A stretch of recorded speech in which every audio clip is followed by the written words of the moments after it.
Hello बच्चों, आप सभी का स्वागत है एसएस कोचिंग क्लासेस में। मैं राम सिंह।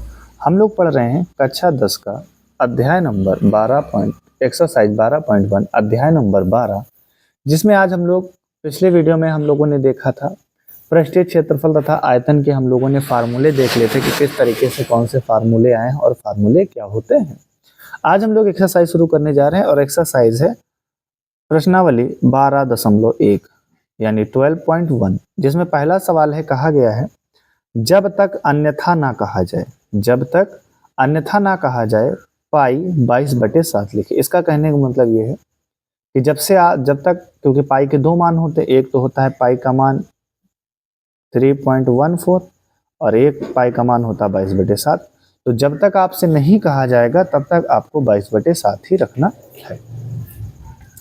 पहला सवाल कह रहा है कि दो घनों जिनमें से प्रत्येक का आयतन 34 सेंटीमीटर क्यूब है के संलग्न फलकों को मिलाकर के एक ठोस बनाया गया। इससे प्राप्त घनाभ का पृष्ठीय क्षेत्रफल निकालिए। आइए इस सिचुएशन को थोड़ा समझ लेते हैं। यहाँ पर मेरे पास ये एक घन रखा हुआ है। ये बेटा क्या है? एक घन है। और एक घन है मेरे पास ये है, और इसी के पास में मैं एक दूसरा घन ला के रख देता हूँ। ठीक है, इसी के पास में मैं एक दूसरा घन ला के रख देता हूँ। तो मेरे पास एक घन ऑलरेडी पहले से है, ये वाला, और इसके साथ में मैं एक दूसरा घन ला के रख देता हूँ, ये इस तरीके से। तो जब मैं दो घन को इस तरह से ला के रख दूंगा तो ये क्या बन जाएगा? घनाभ बन जाएगा। तो ये हमसे कहा गया। आप अब हमें बताइए कि इसका पृष्ठीय क्षेत्रफल क्या होगा। तो आइए इसको हम सिचुएशन पे थोड़ा समझ के देखते हैं कि आखिर ये हमसे कहना क्या जा रहा है। तो बनाने के लिए सबसे पहले आपको, जब घनाभ आपको हमने बनाना सिखाया है, सबसे पहले देखिए आपको एक घन बनाइए।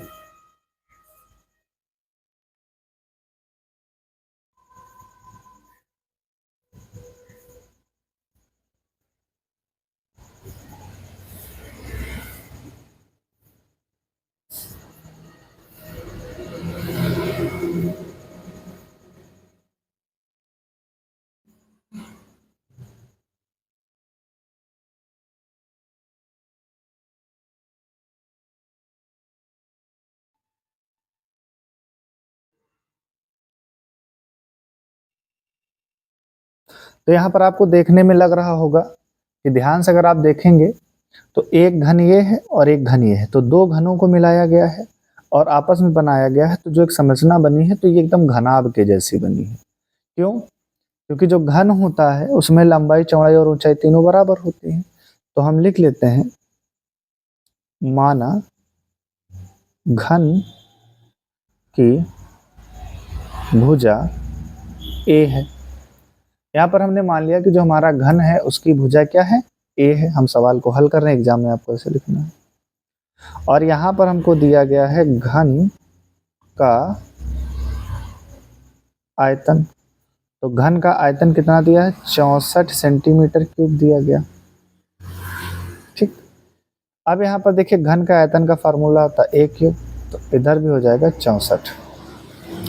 अगर मैं इसको घात के रूप में लिखना चाहूँ तो a बराबर a की पावर 3 है, तो इसको मैं लिख सकता हूँ 64 को मैं लिख सकता हूँ 4 की पावर 3। और हम घातांक के नियम से जानते हैं कि अगर पावर आपस में बराबर हो तो उनके आधार भी आपस में बराबर होता है। तो पावर आपस में बराबर है, इसलिए क्या होंगे? आधार भी बराबर होंगे। ठीक है, यानी कहने का मतलब ये है कि जो घन बनाया गया था उसकी एक भुजा कितनी थी? 4 सेंटीमीटर थी। यानी अगर हम यहाँ पर दिखाना चाहें तो ये 4 सेंटीमीटर ये थे, 4 सेंटीमीटर ये थे, 4 सेंटीमीटर ये थे। ठीक है, लेकिन यहाँ पर दो घन को आपस में जोड़ दिया गया, तो जोड़ने से दूसरा घन भी है, दोनों का क्षेत्रफल समान है। तो इसका भी ये 4 होगा, इसका भी ये 4 होगा और इसका भी ये 4 होगा। लेकिन यहाँ पर अब ये घनाभ बन गया, तो अब इसकी जो टोटल लंबाई है वो 4 यहाँ की और 4 ये टोटल जुड़ के कितनी हो जाएगी? 8 सेंटीमीटर। लेकिन ऊंचाई उतनी ही रहेगी, चौड़ाई उतनी ही रही, तो ये नहीं बदलेगा। तो यहाँ पर आप देख पा रहे हैं कि लंबाई जो है वो कितनी हो गई? 8 सेंटीमीटर। चौड़ाई जो है वो 4 सेंटीमीटर है और इसकी जो ऊंचाई है वो भी कितनी है? 4 सेंटीमीटर है। तो ये हमारा घनाभ हो गया। तो हमें क्या निकालना है? घनाभ का पृष्ठीय क्षेत्रफल। ये घनाभ बना है तो हम लिखेंगे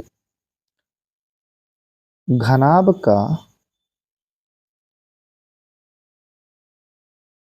पृष्ठीय क्षेत्रफल और पृष्ठीय क्षेत्रफल का फार्मूला हमने आपको बताया था 2 LB BH प्लस LH, ये उसका फार्मूला हमने आपको बताया था। ठीक है, अब यहाँ पर देखिए तो 2 तो 2 रहेगा, L कितना है 4 है, L 8 है, B 4 है। ठीक, B कितना 4 है, H कितना है 4 है, B कितना है 4 है, H कितना है 4 है, L कितना है 8 है और H कितना है 4 है। ठीक है, अब यहाँ पे देखिए, अब इसका मैं मल्टीप्लाई कराऊंगा, 8 चौको 32, 4 चौको 16 और ये 32। इतनी बात समझ में आ गई। अब यहाँ पर इन सबको आप जोड़ दीजिए तो ये हो जाएगा 2 और 32 और 32 64 होते हैं, और 64 में 16 जोड़ोगे तो कितना हो जाएगा 80, और 80 का अगर हम 2 से मल्टीप्लाई करा देंगे तो ये हो जाएगा 160, 8 दूनी 16, 160 सेंटीमीटर स्क्वायर। तो क्षेत्रफल का मात्रक क्या होता है, स्क्वायर में होता है। अगर यहाँ पर वैल्यू हमें सेंटीमीटर में दी हो तो सेंटीमीटर स्क्वायर लिखिएगा, अगर मीटर में दी हो तो मीटर स्क्वायर में लिखिएगा। तो ये इस तरीके से हमारा बेटा क्या हो गया, पहला सवाल कंप्लीट हो गया। ठीक है, आप इसको एक दो बार देखेंगे, आपको पूरा सवाल समझ में आ जाएगा। अब देखते हैं नेक्स्ट सवाल। देखिए बेटा, दूसरा क्वेश्चन है, कोई बर्तन एक खोखले अर्धगोले के आकार का है। एक बर्तन है वो खोखले अर्धगोले के आकार का है, जिसके ऊपर एक खोखला बेलन अध्यारोपित है। यानी उसके ऊपर क्या रखा गया है, एक बेलन को रखा गया, और बेलन भी कैसा है, खोखला है। अर्धगोले का व्यास 14 सेंटीमीटर है और इस बर्तन यानी पात्र की कुल लंबाई कितनी है, 13 सेंटीमीटर है। इस बर्तन का आंतरिक पृष्ठीय क्षेत्रफल ज्ञात कीजिए। हम क्वेश्चन को पढ़ते जाएंगे और अपना काम करते जाएंगे। सबसे पहले देखिए, क्वेश्चन में कहा है कि एक बर्तन एक खोखले अर्धगोले का आकार का है। तो सबसे पहले तो आपको अर्धगोला बनाना होगा। ये देखिए, ये हमने इसका क्या बना दिया, अर्धगोला, और इस अर्धगोले पर एक खोखला बेलन स्थित है। तो ये देखिए,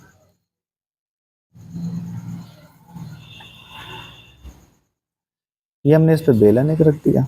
ठीक है बेटा, ये बेलन हमने इस पे रख दिया, ये बेलन है। कह रहा है, फिर रख दे, जो कह रहा अर्धगोले का व्यास, मतलब यहां से यहां तक का इसका जो अर्धगोले का व्यास है वो 14 सेंटीमीटर है।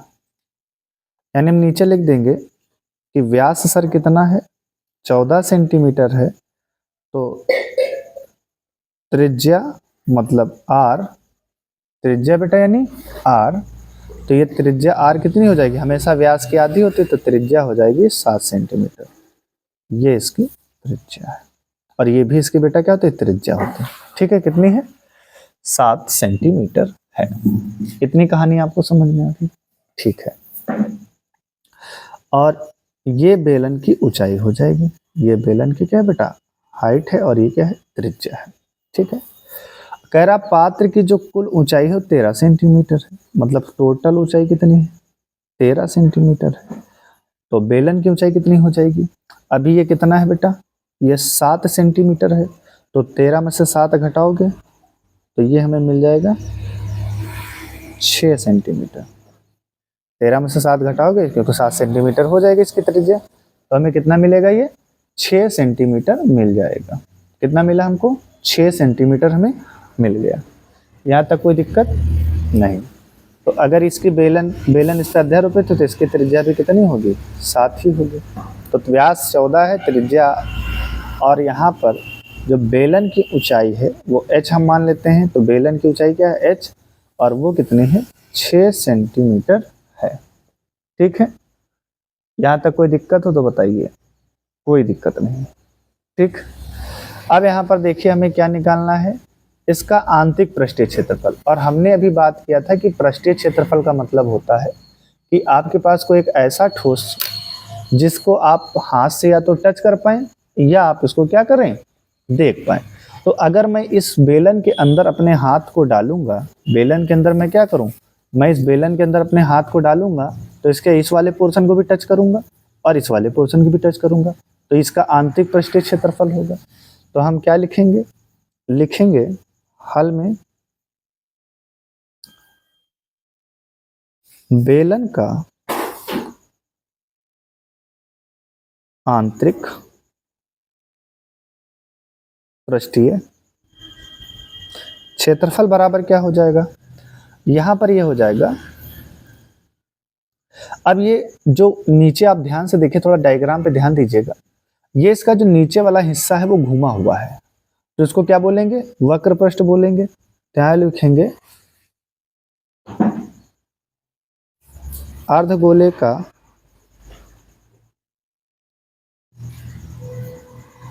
वक्र पृष्ठीय आयतन प्लस, और यहां पर देखिए ये भी बेलन का क्या है, घुमा हुआ हिस्सा है, वक्र है, घुमा हुआ है, तो क्या बोलेंगे, बेलन का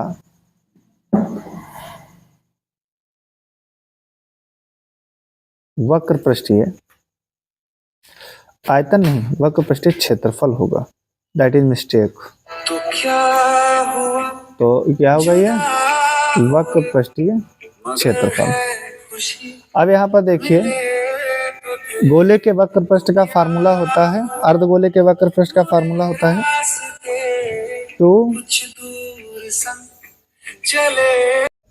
अर्धगोले का वक्र पृष्ठीय होता है 2πr² प्लस बेलन का वक्र पृष्ठीय होता है 2πrh। अब यहाँ पर आप देख पा रहे हैं कि 2πr और 2πr कॉमन मिल रहा है, तो यहाँ से आप ले लेंगे बाहर 2πr, अंदर बचेगा r प्लस h, 2 तो 2 रहेगा, पाई का मान है 22/7 और r का मान आपके पास है 7, यहाँ पे 7 प्लस ये आपके पास हो जाएगा 6, 7 से 7 कट जाएगा, ठीक है। तो यहाँ पर ये आपका हो जाएगा 22 दूना 44। तो बाबू चले जी हैं, जाओ तो। अब बेटा यहाँ पर क्या करेंगे, 22 दूना 44 हो गया और 7 6 कितना हो गया 13, और 44 का 13 से गुणा कराओगे तो 13 चौको 52 के 2, 13 चौको 52 और 52 5 कितना होगा बेटा 57 हो जाएगा। तो यहाँ पर सेंटीमीटर, क्योंकि क्षेत्रफल हमने लिखा था, क्षेत्रफल का मात्रक क्या होता है, स्क्वायर होता है, इसलिए यहाँ पर क्या हो जाएगा, सेंटीमीटर में वैल्यू हमको दी गई है, इसलिए इसका मात्रक हो जाएगा सेंटीमीटर स्क्वायर। तो इसका हमने आंसर इस तरीके से निकाल लिया। अब आप लोग थोड़ा सा ध्यान दीजिएगा, सवाल बहुत कठिन नहीं है, जैसा सिचुएशन में आपको बोला जाए उस हिसाब से आप काम करिए, आपके सवाल बिल्कुल आसानी से बनेंगे। बस जैसे जैसे बोला जाए कापी और कलम लेके बैठिए, उसका डायग्राम ड्रॉ करते जाइए और फिर अंततः आपको खुद पता चल जाएगा कि कैसे आपको करना है, ठीक है। अब हम लोग देखेंगे नेक्स्ट सवाल। अब देखिए बेटा क्वेश्चन नंबर 3, एक खिलौना त्रिज्या 3.5 सेंटीमीटर वाले एक शंकु के ऊपर शंकु के आकार का है, जो उसी त्रिज्या वाले एक अर्धगोले पर अध्यारोपित है। इस खिलौने की संपूर्ण ऊंचाई 15.5 सेंटीमीटर है। इस खिलौने का संपूर्ण पृष्ठीय क्षेत्रफल ज्ञात कीजिए। यानी इसका हमें क्या करना है, संपूर्ण पृष्ठीय क्षेत्रफल ज्ञात करना है। शंकु आप लोग जानते हैं, तो जैसे अब हम यहाँ पर एक डायग्राम बना रहे हैं। सबसे पहले आप यहाँ पर देखिए कि हमने क्या किया, एक अर्धगोला बनाया और जिसकी त्रिज्या कितनी है 3.5 सेंटीमीटर है, और इस पर एक शंकु अध्यारोपित किया गया। और जो ये खिलौना है, तो खिलौने की जो टोटल डिस्टेंस है वो है 15.5 सेंटीमीटर। तो यहाँ से यहाँ तक की ऊंचाई इसकी कितनी है, 15.5 सेंटीमीटर। अब यहाँ पर हमें करना क्या है, तो ये हमें क्या मिल गई, खिलौने की ऊंचाई। तो खिलौने की ऊंचाई इतनी होगी, तो मुझे अब मैं मान लेता हूँ कि बेलन की ऊंचाई यहाँ पर क्या है, h है। तो अगर मैं h निकालूंगा तो कैसे निकालूंगा, तो यहाँ पर ध्यान से देखो 15.5 सेंटीमीटर है, और इसमें से ये वाली जो त्रिज्या है ये 3.5 सेंटीमीटर है। तो 15.5 में से 3.5 घट जाएगा, तो बेलन की ऊंचाई हमें कितनी मिल जाएगी, 12 सेंटीमीटर। यानी जो बेलन की ऊंचाई है वो कितनी है, 12 सेंटीमीटर है। अब हमें क्या करना है, इसका संपूर्ण पृष्ठीय क्षेत्रफल ज्ञात करना। संपूर्ण पृष्ठीय क्षेत्रफल का मतलब हमने बताया था जितने भाग को हम टच कर सके। जैसे मेरे पास ये शंकु है, आप देखिए मेरे पास ये शंकु है, इस शंकु को मैं क्या कर सकता हूँ, ये वाला भाग इसका टच कर सकता हूँ, तो ये इसका घुमा हुआ भाग है, ये इसका क्या कहलाएगा, वक्र पृष्ठ कहलाएगा। तो मुझे क्या चाहिए, मुझे चाहिए शंकु का वक्र पृष्ठ चाहिए, ठीक है। और साथ में मेरे पास ये क्या है, एक अर्धगोला है। देखिए मेरे पास क्या है, एक अर्धगोला फट गया है, थोड़ा सा देख लीजिए, ये अर्धगोला है। तो अर्धगोले के इस भाग को मैं टच कर पा रहा हूँ। तो जितने भाग को हम टच कर पाएंगे, तो मतलब अगर इस तरह से हम सिचुएशन को बनाएंगे, तो यहाँ पर देखिए इसको हम टच कर पा रहे हैं और इसको टच कर पा रहे हैं, यानी दोनों का वक्र पृष्ठ हम टच कर पा रहे हैं। तो हम यहाँ पर क्या लिखेंगे, हम लिखेंगे खिलौने का संपूर्ण पृष्ठीय क्षेत्रफल। तो हम जब इसको लिखेंगे तो कैसे लिखेंगे? लिखेंगे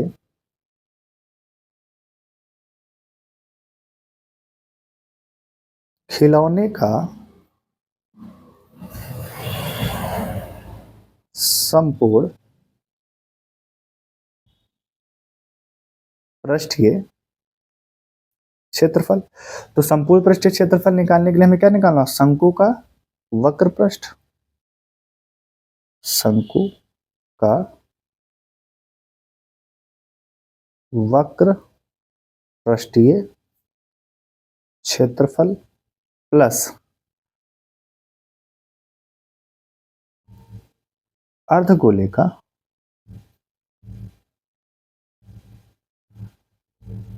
वक्र पृष्ठीय क्षेत्रफल। तो शंकु का वक्र पृष्ठीय क्षेत्रफल होता है पाई आर एल, आपको फार्मूले में बताया गया है। और यहां पर देखिए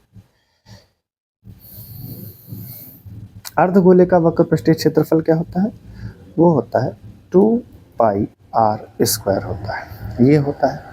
अब हमें सब कुछ तो दिया गया है, लेकिन हमारे सामने एक दिक्कत ये आ रही कि हमारे पास एल नहीं है, यानी त्रिय कुछ ही नहीं।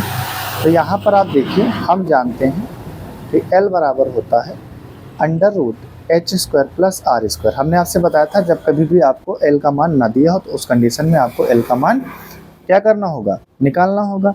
अब यहाँ पर हमें करना क्या है? एल के मान को बेटा क्या करना है? निकालना है। तो एल के मान को निकालने के लिए आप यहाँ पर देखिए ये √h कितना है? 12 है, तो यहाँ पर 12 का स्क्वायर कर लो।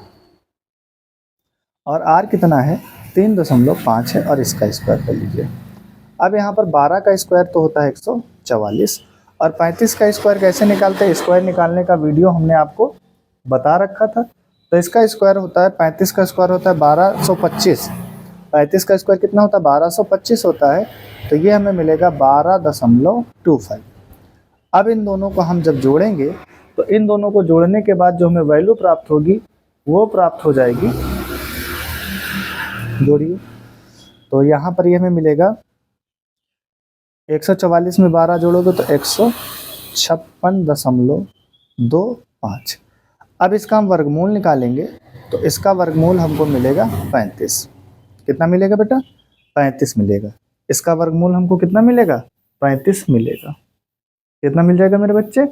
35 मिलेगा। या इसका वर्गमूल आपको करना क्या है? 35 नहीं आएगा, निकालना पड़ेगा।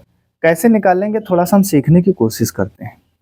कि जैसे 15625 है, आप एक काम करिए, आपको करना ये है, आप ये सोचिए कि दशमलव नहीं है।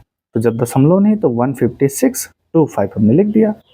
अब इसको हम 5 से काटेंगे, 5 × 15, 5 × 9 5, 5 × 2 10, 55 25। फिर 5 से काटेंगे तो यहाँ पर कितना आएगा? 5 × 6 = 30, एक बचेगा 12 होगा, 5 × 2 10, 55 25। फिर इसको हम 5 से काटेंगे, 5 × 9 5, 5 × 2 10, 55 25। फिर इसको हम 5 से काटेंगे तो 5 × 2 10, 55 25। फिर 5 से काटेंगे 25 25। फिर 5 से काटेंगे 1। और वर्गमूल निकालने के लिए हम क्या करते हैं बेटा? पेयर बनाते हैं।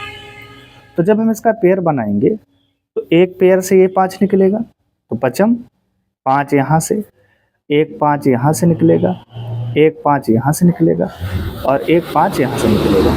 तो 55 25 पंजे 125। अब यहाँ पर आया हमारे पास बेटा क्या है? 125।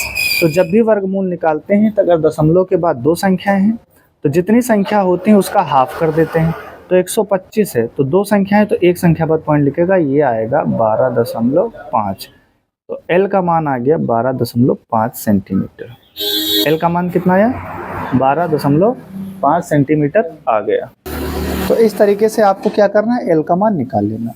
अब हमने एल का मान यहाँ पे निकाल दिया। अब अगर आप यहाँ पर देख पा रहे होंगे तो पाई आर और पाई आर कॉमन मिल जाएगा यहाँ से, तो पाई आर कॉमन ले लिया। यहाँ से बचा एल, और यहाँ पर बेटा देखो 2 बचा था और साथ में एक आर निकल गया तो एक आर बचा। ठीक है, इतनी कहानी समझ में आ गई। अब यहाँ पर ध्यान से देखिए, पाई का मान 22/7 कहा गया है, जब तक कहा ना जाए कि 3.1 रखो। आर का मान 3.5 है, ठीक है। एल का मान कितना आया है बेटा? 12.5 आया है, ठीक है। प्लस, अब आप देखिए यहाँ पे 2r, क्या है 2r, तो 2 इंटू r का मान है 3.5। इतनी कहानी समझ में आ गई। अब यहाँ पर देखिए ये पॉइंट हम हटाएंगे तो नीचे 10 आ जाएगा, ठीक है। तो यहाँ पर हमारे पास आ गया 22/7 गुणे 35/10। अब ये 12.5 है, और यहाँ पर ध्यान से अगर देखेंगे तो 3.5 का 2 गुना होता है 7, ठीक है।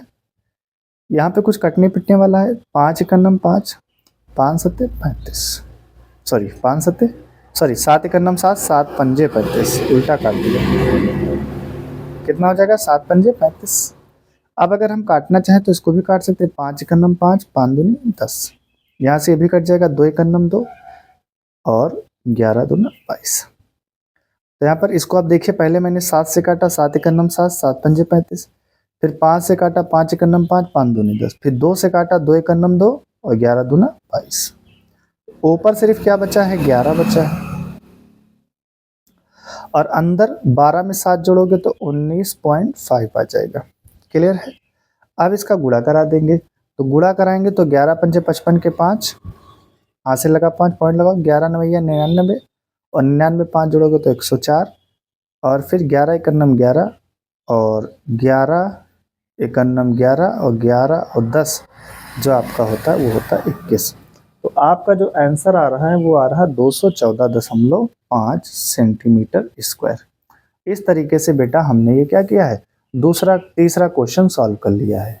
सॉल्व करने का तरीका, आपको त्रिया कुचाई कभी भी ना दी गई हो तो आप उसके त्रिया कुचाई इस फार्मूले की सहायता से निकाल लेंगे, ठीक है। और वीडियो आपको बताया गया है कि किसी भी संख्या का वर्ग कैसे चुटकियों में निकाला जाता है, वो आपको हमारे चैनल पे जाके मिल जाएगा, ठीक है। अब हम लोग देखेंगे